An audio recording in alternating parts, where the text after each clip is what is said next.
पाकिस्तान में तनाव के बीच सेना और बीएसएफ ने 4 इन्फिल्ट्रेशन रूट्स को चिन्हित कर कड़ी निगरानी शुरू कर दी। आपको दिखाते हैं कि कैसे चुनौतीपूर्ण स्थितियों में सेना के जवान एलओसी पर मुस्तैद नजर आ रहे हैं।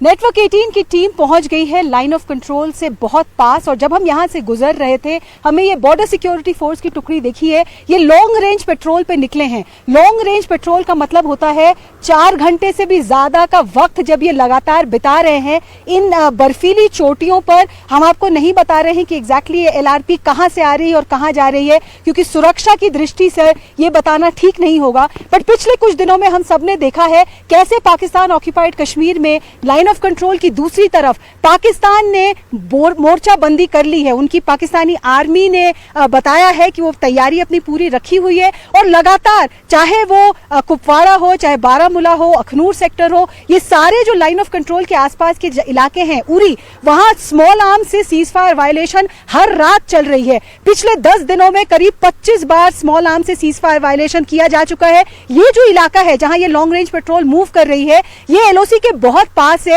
और इनका दो मकसद है इस एलआरपी का। एक तो वो देखें कि कोई भी हिंदुस्तानी टेरिटरी में घुसकर ना आया हो जो पाकिस्तान से कोशिश कर रहा हो, तो ये नजर रखे हुए है कि कोई भी हिंदुस्तानी टेरिटरी में ना घुसे। दूसरा, यहाँ पे बहुत सारे इन्फिल्ट्रेशन रूट्स हैं। पाकिस्तान यहाँ बर्फ की वजह से, और कितना घना बर्फ है यहाँ पे आप देख पा रहे हैं, बर्फ की वजह से यहाँ कई बार जो फेंस है वो टूट जाती है और पाकिस्तानी आतंकवादी इसी टूटे हुए फेंस का फायदा उठाने की कोशिश करते हैं। तो बीएसएफ के जवान मुस्तैदी से वो जो इन्फिल्ट्रेशन रूट्स हैं उन पर भी नजर रखे हुए हैं। कितना मुश्किल है यहाँ पे खड़े होना। ये जो स्लोप है आप देखिए, 30 से 60 डिग्री के ग्रेडियंट पे ये स्लोप है। इसका मतलब जब एवलांच होता है, जब बर्फ नीचे गिरती है तो किसी के लिए नहीं रुकती, सबको बहाते हुए अपने साथ ले जाती है। तो जो एलआरपी अभी यहाँ से मूव की है, इनको ये भी देखना पड़ेगा कि ये अपने आप को सेफ रखे अगर एवलांच आया। दूसरा, यहाँ मैं आपसे जब बात कर रही हूँ, सांस लेने में तकलीफ हो रही है, सांस उखड़ रही है, ऑक्सीजन की मात्रा यहाँ कम है। ऐसे में अपनी बंदूक, अपने बाकी उपकरण और जो हैवी बैकपैक्स हैं उनको लेकर मूव करना भी मुश्किल है। कैसा है यहाँ का इलाका, एक कदम लेने में भी मुझे यहाँ तकलीफ हो रही है क्योंकि बर्फ धंसती जा रही है यहाँ पे। ये देखिए, मैंने एक कदम लिया और पैर सीधे अंदर, और काफी मुश्किल है यहाँ पे चल पाना।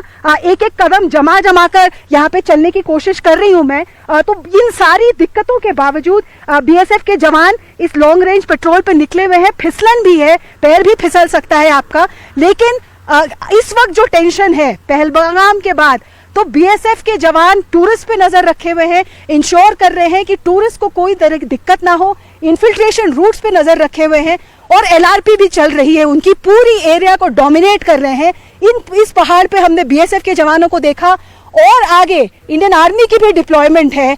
और पूरे जम्मू एंड कश्मीर में इस वक्त Indian army, BSF, CRPF, Jammu and Kashmir police हर कोने, हर चप्पे पे लगे हुए हैं ताकि जो घटना पहलगाम में हुई वो रिपीट ना हो, और जो भी रिस्पॉन्सिबल हो उन्हें जल्द से जल्द सबक सिखाया जाए।